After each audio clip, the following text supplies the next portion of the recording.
le bendiga, hermano. Bienvenidos nuevamente al Estudio Bíblico Unido de las Iglesias Discípulos de Cristo Central, Sonadora, Puerto Nuevo y Dorado Pueblo. Es un placer nuevamente compartir la palabra del Señor con todos ustedes. Mi nombre es Eduardo Falto, pertenezco a la Iglesia Central Discípulos de Cristo que pastorea el reverendo Gamaliel Ortiz Guardiola, y me acompaña mi esposa. Dios les bendiga, nuevamente aquí. Manisa Fontane.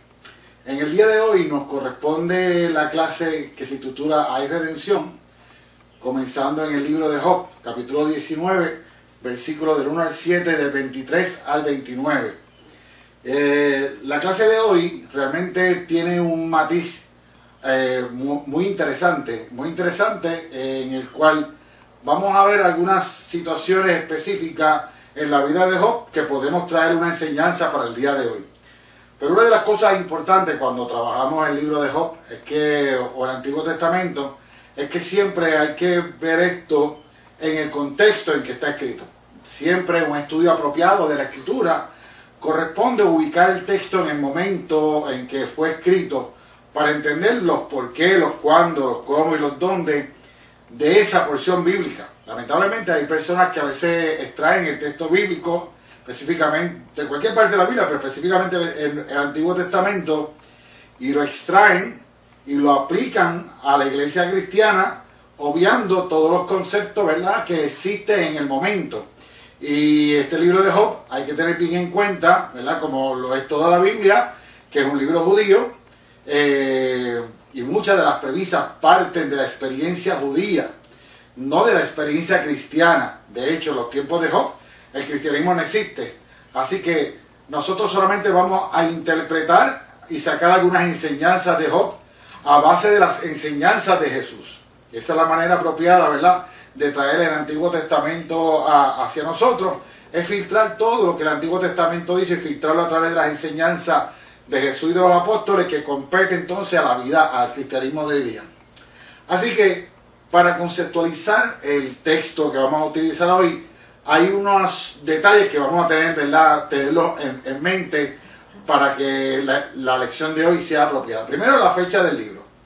Es importante poner en perspectiva cuándo el libro fue escrito, porque cuando usted toma el texto bíblico y lo ubica en la fecha, va a poder plasmar de una manera adecuada cuál era el pensamiento de la época, qué se pensaba en cuanto a Dios, qué se pensaba en cuanto a todos los temas de la, ¿verdad?, de esta espiritualidad, de la relación con Yahvé. Así que el libro de Job, la mayoría de los investigadores concuerdan que fue escrito un poco después de la salida del cautiverio. Y si usted es un estudioso de la Biblia, y recomiendo, si no lo es, que lo haga, uno de los eventos determinantes en el Antiguo Testamento es el cautiverio. El cautiverio prácticamente es el evento más relevante en todo el Antiguo Testamento, porque la mayoría de los escritos que tenemos hoy de la Escritura nacen o surgen después del cautiverio. ¿Ok? Así que es bien importante eso. Así que se escribe después del exilio y antes de la invasión griega. Eso estamos hablando del 500, 5 siglos antes que Cristo apareciera. Este libro estaba siendo escrito. Ya le mencioné la importancia de saber el contexto de la fecha por la siguiente razón. Porque ahora lo que voy a hacer es ubicar los pensamientos de la época, porque cuando leamos la lección bíblica y usted lee la porción de hoy y quizás las otras, se va a percatar que esto que le voy a mencionar y quizás otras más, no están todas, puede estar plasmado dentro del texto. Y la primera es que el libro de Job pertenece a lo que se conoce como los libros sapiensales. Y los libros sapiensales es el fruto de lo que se conoció como la escuela de los sabios. En los tiempos de Salomón se desarrolló lo que se conoció la escuela de los sabios, que eventualmente se van a mezclar con los escribas y se van a diluir, y eventualmente los escribas son los que van a sobrevivir el flujo de todo esto. Pero estos sabios los que se encargaban era de plasmar a través de la sabiduría cómo el hombre podía vivir plenamente.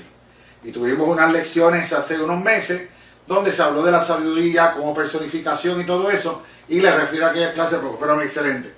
Así que la sabiduría partía de una premisa, que el principio de la sabiduría es el temor a Jehová. Así que ese era el fundamento, y de ahí todo lo demás, como lo vimos en las lecciones hace unos meses, pues realmente plantea la sabiduría desde una perspectiva ética y de una perspectiva moral.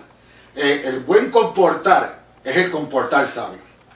El otro punto que, ¿verdad?, de la época que se va desarrollando y se ve en el libro de Job, posiblemente no en la lección de hoy así plenamente, es lo que se conoce como la apocalíptica. La apocalíptica es un término, es una forma de predicar que la tenía Jeremías, la tuvo Ezequiel, Abdías, Malaquías, que es donde prácticamente creo que es el capítulo 2, que le dedican una parte a lo que se conoce como el día grande de Yahvé. El día grande de Yahvé. El día en que Yahvé va a venir y va a restaurar todas las cosas. Así que la realidad, este concepto futuro de que todas las cosas van a ser restauradas por la mano de Yahvé.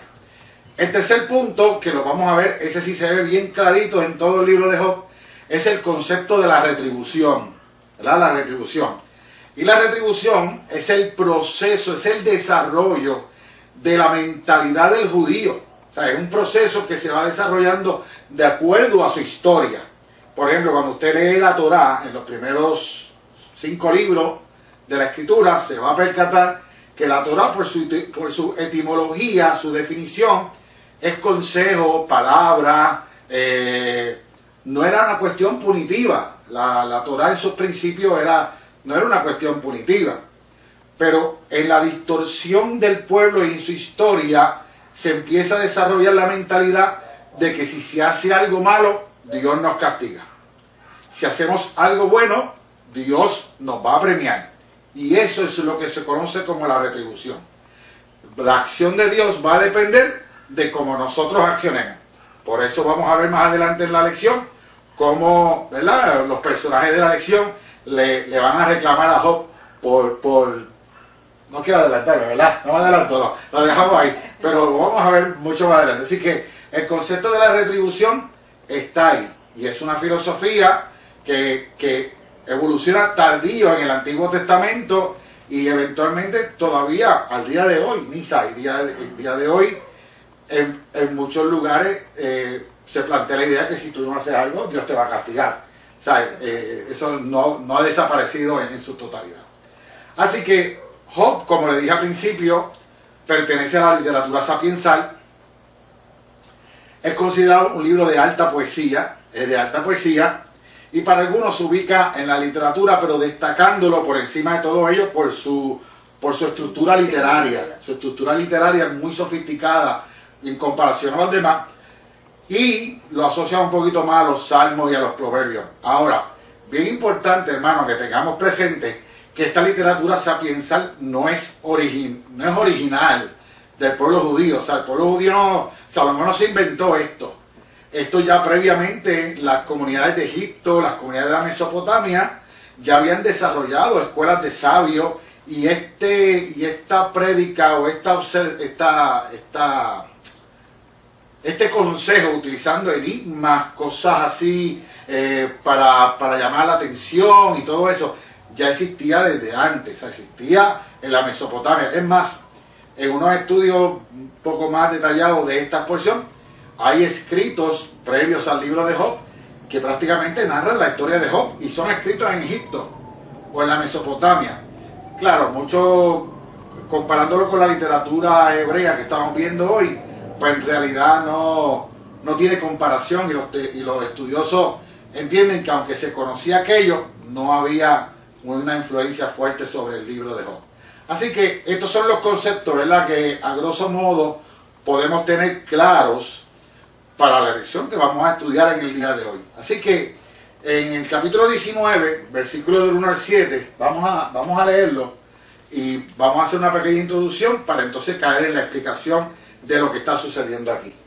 Dice así: respondió entonces Job y dijo: ¿hasta cuándo angustiaréis mi alma y me moleréis con palabras? Ya me habéis insultado 10 veces. ¿No os avergonzáis de injuriarme? Aun siendo verdad que yo haya errado, sobre mí recaería mi error. Pero si vosotros os jactáis contra mí y contra mí alegáis mi oprobio, sabed ahora que Dios me ha derribado y me ha atrapado en su red. Yo grito, agravio, pero no se me oye. Doy voces, pero no se me hace justicia. Muy bien, nosotros hemos dividido la clase en dos, estos primeros 7 versículos y los últimos, porque prácticamente guardan la idea. La lección abre, ¿verdad? La lección está comenzando con Job defendiéndose ante la acusación de sus amigos. Abre el texto bíblico de esa manera. Debido a que estos pensaban que algo malo tenía que haber hecho Job, se recuerda hace unos minutos que le hablé de la retribución. Estos amigos de Job creen que Job ha hecho algo malo y que por tal razón Dios lo ha castigado, lo cual nos plantea nos plantea una gran pregunta, porque para este tiempo se creía que lo malo y lo bueno provenía de Dios. Ese es el fundamento de esta filosofía de la retribución. Así que estos individuos, amigos, lo que están haciendo es increpando a Job que lo que le está pasando a él es porque algo hizo. Y Job, ¿verdad?, se está defendiendo diciendo que él no ha hecho nada, que él entiende que no ha hecho nada y que lo que le está pasando aún él no encuentra explicación para su condición. Así que ese es el panorama, ¿verdad? Cuando abre el telón, este es el panorama. Ya hemos visto algunas de las cosas que habíamos dicho anteriormente aquí, pero en esta porción nos planteamos entonces, Nisa, una situación: el manejo del sufrimiento y el manejo de la crisis. Y yo creo que la clase se hace pertinente en el sentido de que estamos viviendo, ¿verdad?, unos procesos de pandemia, terremotos y todo esto, y nos hemos encontrado en esa incertidumbre de cómo manejar esta crisis. Así que yo creo que quizás podamos abordar, ¿verdad?, ese punto primero para abordar otro que tenemos en relación a ¿verdad?, también. Sí, yo pienso que esa parte de sufrimiento no es otra cosa que la amenaza a la integridad de una persona, donde aquellos procesos regulatorios, aquellos procesos que nos deben de mantener estables ante el dolor, son insuficientes para ese ser humano. Y Job, no hay duda que Job estaba pasando y experimentando ese momento de sufrimiento. Job se sentía vulnerable como individuo, sentía el peso, esa carga emocional de sentirse que había hecho algo que tal vez no podía ni explicar, porque yo me supongo, no sé si Edward piensa igual que yo, pero yo me supongo tener personas encima de uno, porque como individuo solamente él tenía un gran peso, como individuo él podía sentirse inseguro, porque esa es una de las consecuencias del sufrimiento. No te digo más, tras que tengo la carga encima, que la estoy razonando. O sea, yo estoy mentalmente tratando de romperme la cabeza por qué me pasa esto. Aparecen estos amigos a increparme, a añadirle, ¿verdad?, al trauma. Eso lo podríamos llamar influencias externas. Todos hemos experimentado lo que son influencias externas. Hay mucha gente que le llama eso presión de grupo, que es es una fuerza negativa que ejerce determinado grupo hacia una persona.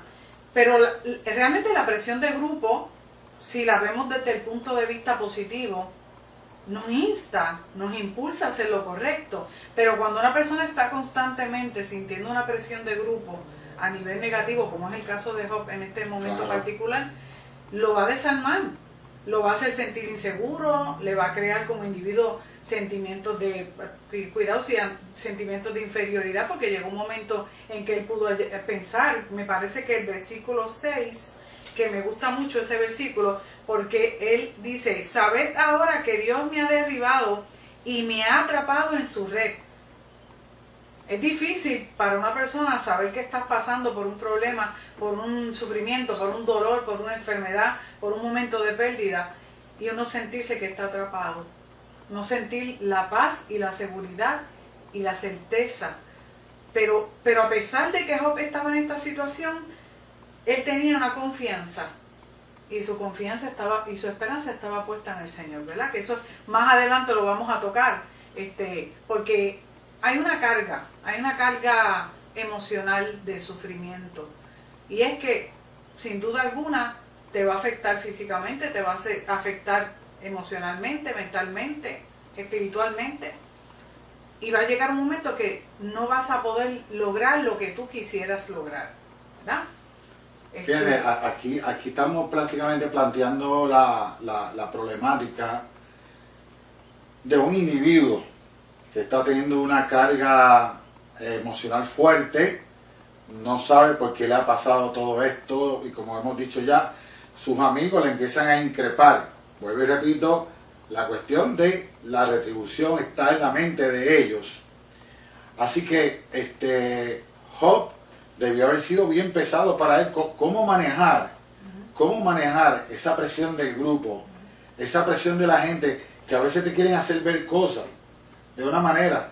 Y esto nosotros lo estamos planteando y como un individuo en el caso de Job, pero también pasa a nivel colectivo en nuestro país. Sí, porque nosotros podemos decir, Señor, como lo hemos dicho muchas veces, Señor, quítame el guante de encima. ¿No lo hemos dicho? En muchas ocasiones esa frase la tenemos, ¿verdad?, coloquialmente por ahí, ¿verdad?, en nuestro caminar. Decimos, Dios mío, quítame el guante, ¿qué pasa? Porque en el caso de Job específicamente, Job se preguntaba, ¿por qué ellos me increpan? ¿Por qué me asedian? ¿Por qué dicen de mí que yo estoy cometiendo errores? ¿Qué es lo que pasa? Que me juzgue Dios mejor. Sí, y esto, como te mencionaba, esto del sufrimiento, aunque lo estamos llevando directamente al individuo Job, también se da a nivel colectivo, ¿verdad? Tenemos comunidades que viven en pobreza, comunidades que viven todo, y a veces, ¿verdad?, la legislación y lo que se hace en el país, lo que hace es abonar el sufrimiento de esas personas, no le resuelve. Y esas personas tienen que entrar en un proceso de tratar de sanar interiormente su mente para poder sobreponerse, porque las condiciones que se dan, ahora mismo las condiciones que está viviendo Job, no le dan una oportunidad para sobreponerse, no se la van a dar, y sus amigos no están en esa. Pero eso lo vamos a abordar un poco más adelante, ¿verdad?, cómo Job lo va a resolver, porque Job tiene una solución a esto, pero también se da la parte de nosotros como la persona que propicia ese sufrimiento. Eso es muy cierto. Muchas veces nos encontramos haciendo juicio sobre otras personas porque nosotros tal vez no tenemos tal vez la información completa de qué le pasa a este individuo en particular, y a veces asumimos posturas y decimos cosas que no son correctas sobre ese ser humano. Le digo, hermano, y comento aquí, a veces pasa hasta un poco más complicado. Estos individuos que están amigos de Job, le están increpando tomando en consideración su propia manera de pensar religiosa. Ellos están utilizando su religiosidad para poner a Job contra la pared. Y si eso en ese momento es un problema, hoy es un problema igual. Cuando se toma la Biblia, la Escritura, el concepto de Dios, para tratar de imponer una idea, para tratar de imponer una manera de pensar, para tratar de imponer una forma de cómo tú debes ser. Muchas veces esto se hace con toda la intención del mundo, otras veces pues simplemente fue sin querer, y le voy a decir de sin querer ya mismo. Pero sigue siendo un problema porque estos individuos se están amarrando de su concepto religioso para decirle a Job y hacerlo sentir peor. No, y esto crea una actitud atropellante.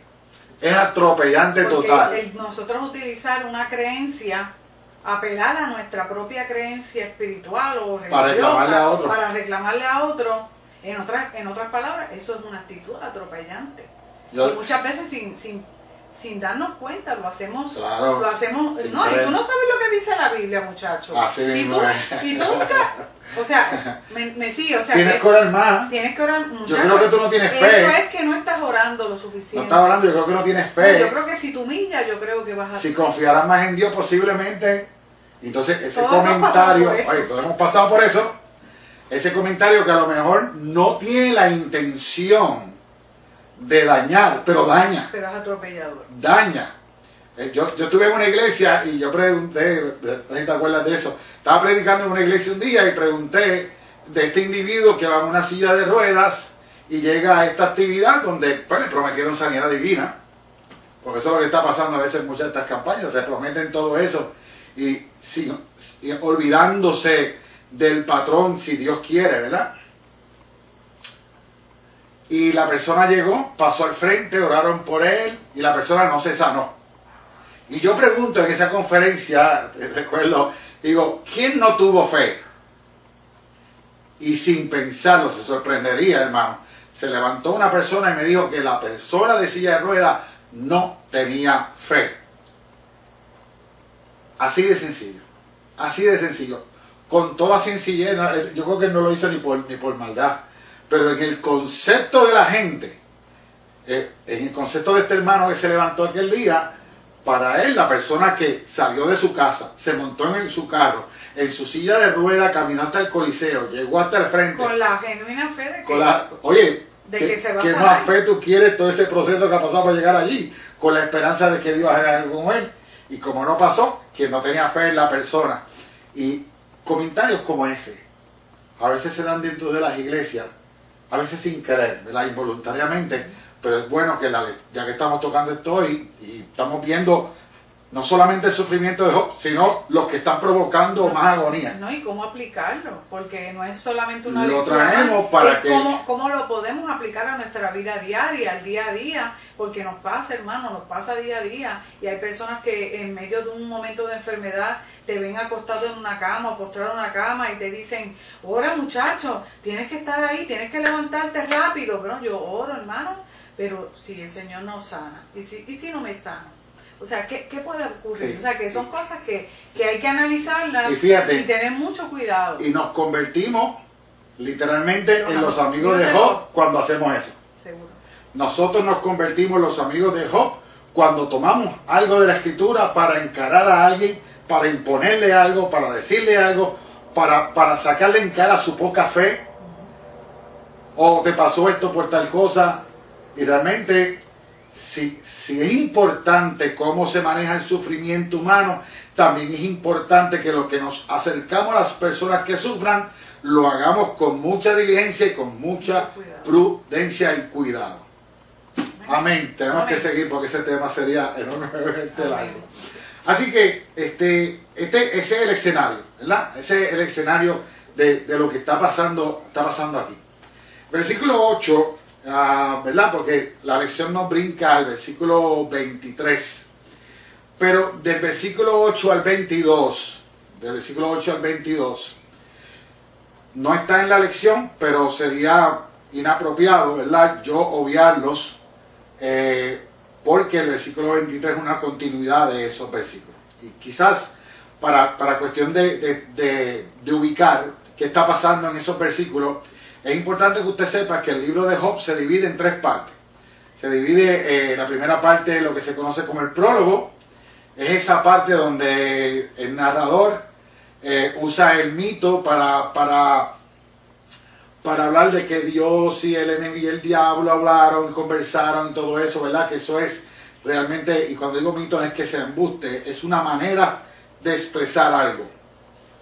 Es una manera de querer decir algo, Así que el prólogo, ¿verdad?, sale todo eso. Los diálogos, que son la parte más central del libro, cubre como desde el capítulo 3 hasta el capítulo casi 30, creo que es, 20 y algo. Y los últimos capítulos del libro de Proverbios, que aparece otro amigo que se llama Eliú, que prácticamente es el epílogo del libro. La porción bíblica que estamos tratando está dentro de los diálogos, lo que se conocen como los diálogos. Y el capítulo que tratamos hoy, ¿verdad?, en esta porción bíblica, los versículos presentan la reflexión de Job. Esos versículos completos, lo que está presentando es Job reflexionando sobre lo que está pasando. Job reflexiona por qué a él le sucede eso, por qué le está pasando eso, que él entiende que no ha hecho nada. Pero esos versículos nos dan una clave extraordinaria del pensamiento de Job. Si Dios lo hizo, él sabe por qué. Posiblemente pueda ser una actitud muy conformista de parte de Job. Pero por lo menos en esta porción bíblica es lo que tenemos de frente. No lo catalogo totalmente conformista porque está Job en otras porciones bíblicas preguntándole a Dios por qué. Y la gente a veces dice, no le busques las cuatro patas al gato, no rebusques tanto. No. A la escritura. Yo tenía un profesor de teología, no recuerdo el nombre, era un sacerdote católico, y él me decía, estábamos hablando de lo que se conoce como la teodicea. La teodicea es la cuestión del origen del mal y todas estas cosas. Es un concepto bien profundo y quiero que sepas que hasta el día de hoy no se ha resuelto totalmente el asunto de definir el mal. Hay concepciones, pero no está resuelto. Y él decía que a Dios había que preguntarle. Esa actitud de preguntarle a Dios es propia de gente que quiere saber respuestas de Dios. Preguntarle. Por eso es que le digo que aunque la actitud de Job finalmente es entender, pues mira, Dios, como dijo Nizar y ahorita, estoy atrapado en la red de Dios y no puedo hacer más nada, pero la actitud de Job tampoco es una actitud totalmente sedentaria y conformista, sino que pregunta. Y fíjate, Nisa, y algo totalmente normal del ser humano es establecer preguntas. No, muchas personas no quieren, no desean hacerlo. Prefieren quedarse callados y no, pero mire hermano, pregunte. Claro. Yo he pasado por muchas situaciones difíciles. Yo creo que cada uno de nosotros en algún momento dado hemos pasado por unas situaciones que nos han desarmado un poco y nos han desestabilizado un poco la parte hasta emocional. Pero tenemos que preguntar. Claro. Tenemos que trabajar esa parte emocional, esa parte, ¿verdad? Que nos puede llevar a una inestabilidad.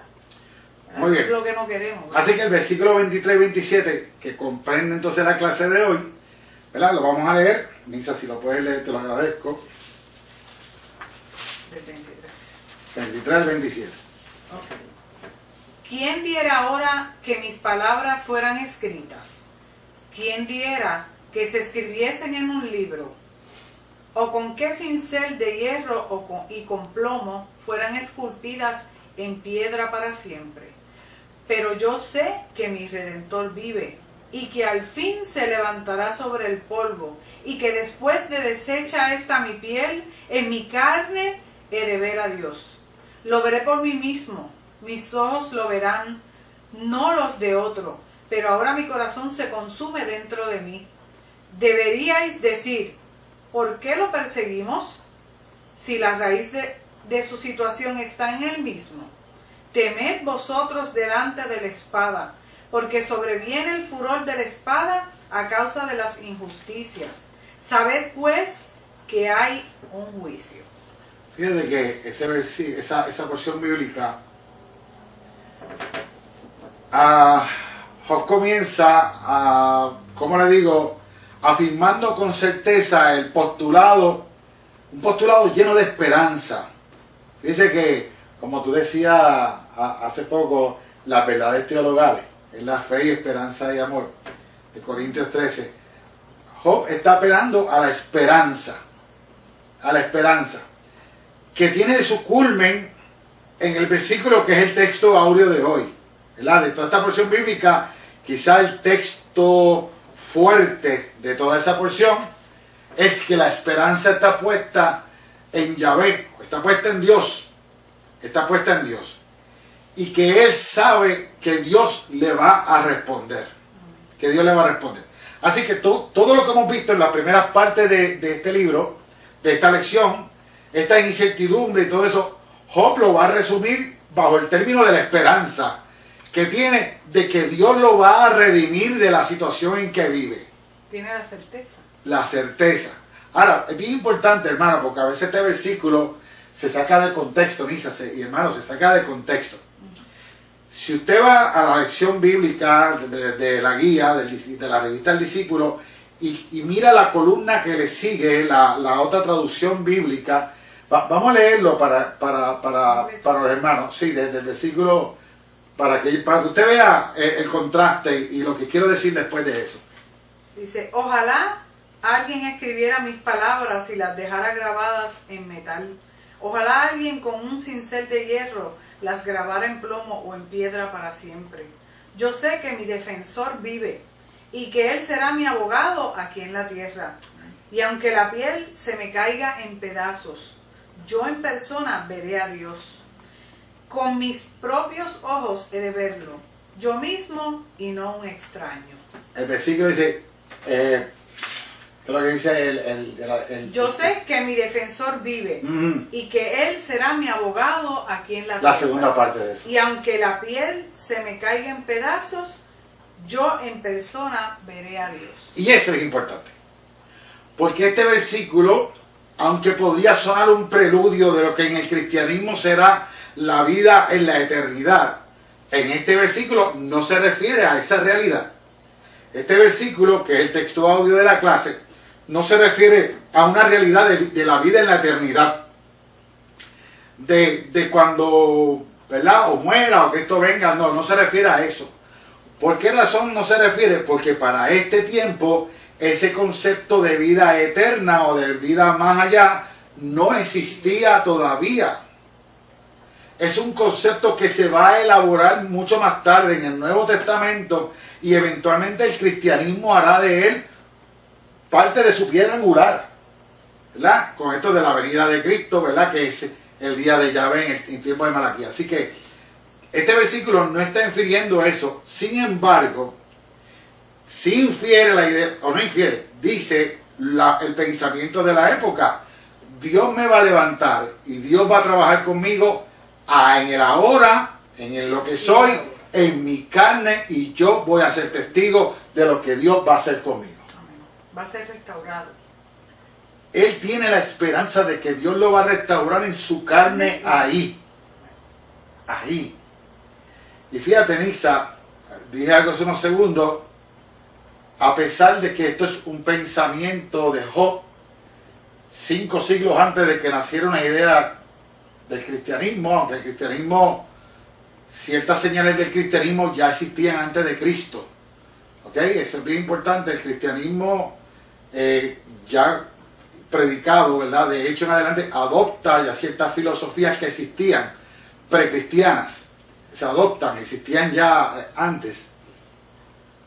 La realidad es que nosotros estamos viendo aquí como un preludio de lo que nosotros vamos a postular más tarde. En el Nuevo Testamento. En el Nuevo Testamento.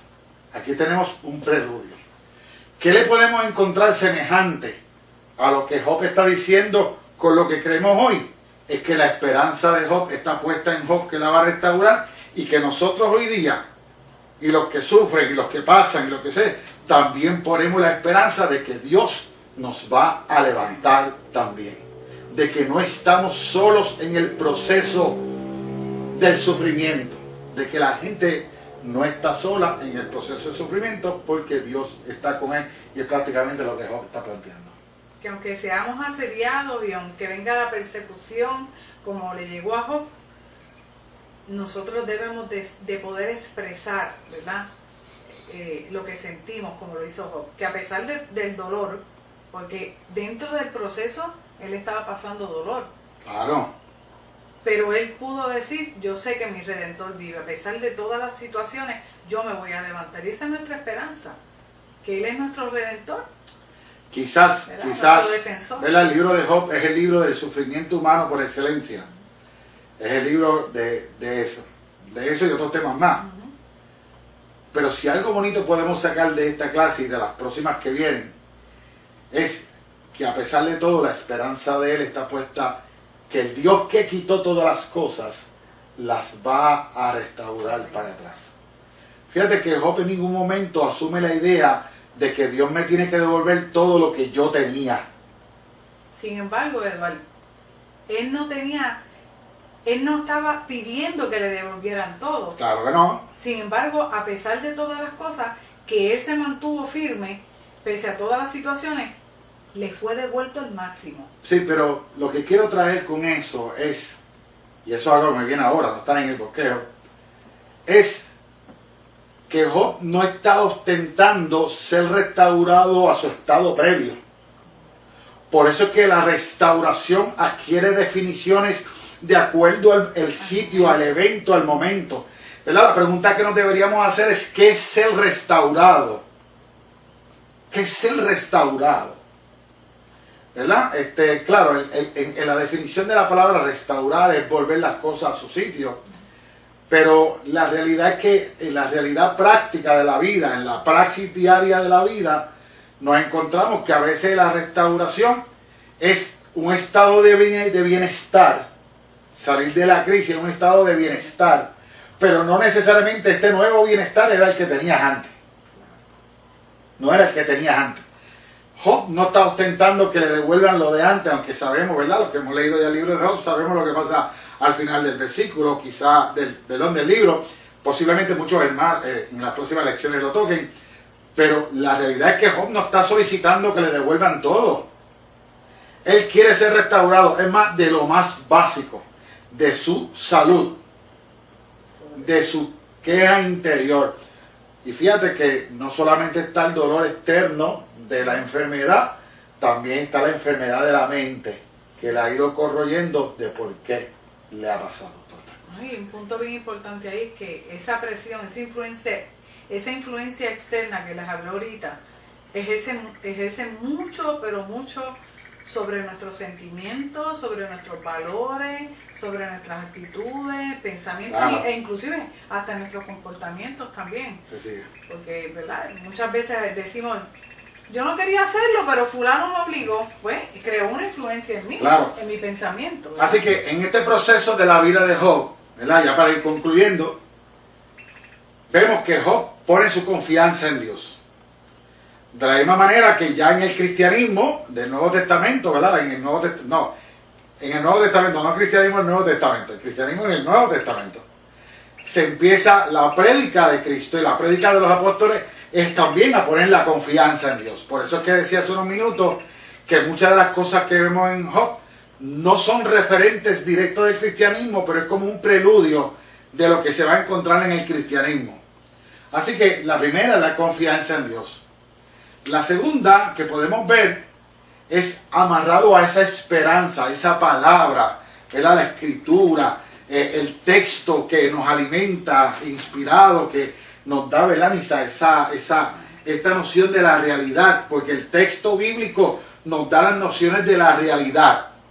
Como dice la palabra en el Salmo 23, lo toca también el escritor de la clase, dice: aunque pasemos por el valle de sombra y de muerte, no vamos a temer. Esa es la confianza que yo tengo. Así que cuando nosotros estudiamos la escritura y vamos al pensamiento bíblico, ¿verdad? Podemos encontrar una serie de herramientas necesarias para que espiritualmente podamos, ¿verdad?, enfrentar el día difícil, el día de la lucha y todo. Así que tenemos la esperanza y tenemos lo segundo. Tercero, y quizás es darle, ¿verdad, Nisam, una connotación distinta, y esto lo saco del libro que se llama 10 palabras acerca de Jesús. Es una símil de ese libro, donde la teóloga Ivonne Guevara, brasileña, teóloga de la Iglesia Católica, ella decía en una parte del libro que nosotros podemos ser resurrección y vida para la gente.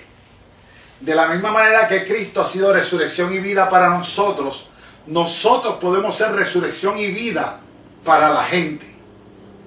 Y tomando esa frase, hago una símil de ella y digo que nosotros podemos también ser agentes redentores de otros que están en sufrimiento. Vamos a hacerle el ejemplo, y creo que firmemente como creyentes tenemos esa experiencia que nos hace ser agentes redentores y ayudar a otros que también han estado en el sufrimiento, porque usted y yo lo pasamos. Vamos a ser agentes redentores para que otros puedan experimentar lo mismo. Mira, y no agentes redentores solamente tomándolo de una perspectiva, porque hay dos perspectivas para esto. No es que yo vaya a repartir comida, lo cual es bueno y es meritorio y se debe hacer. Pero también llevamos dentro de nosotros la palabra profética más segura, llevamos dentro de nosotros la inspiración del Dios del cielo que se convierte en un agente catalítico y liberador para el que lo va a recibir. Así que este concepto, ¿verdad?, tomado nuevamente del libro que le mencioné hace unos segundos, nosotros nos podemos convertir en agentes que llevamos dentro de nosotros, en nuestra manera, los efectos de la redención del hombre a esa persona que sufre. Eso es precioso, es un tema extraordinariamente profundo, ¿verdad?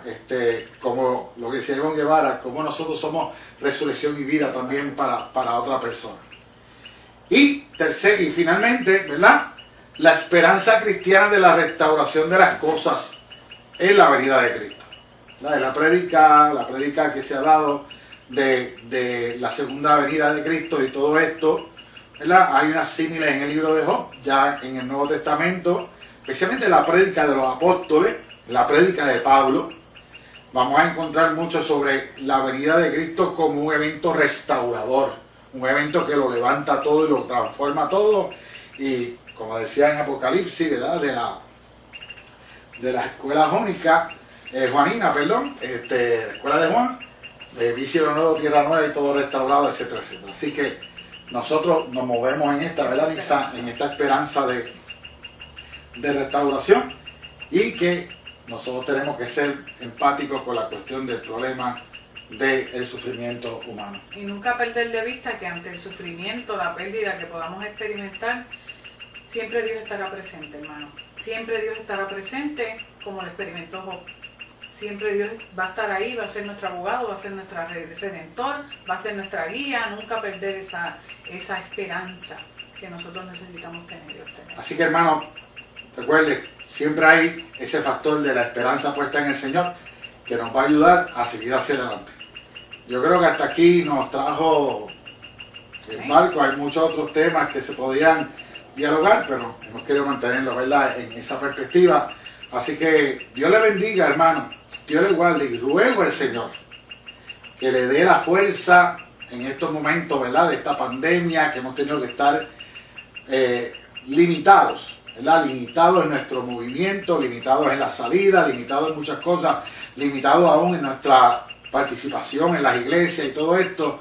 Que Dios nos dé la fuerza, ¿verdad?, para poder seguir hacia adelante, porque por Él vivimos y en Él confiamos. Así que Dios le bendiga, Dios le guarde y hasta la próxima. Dios les bendiga. Dios le bendiga.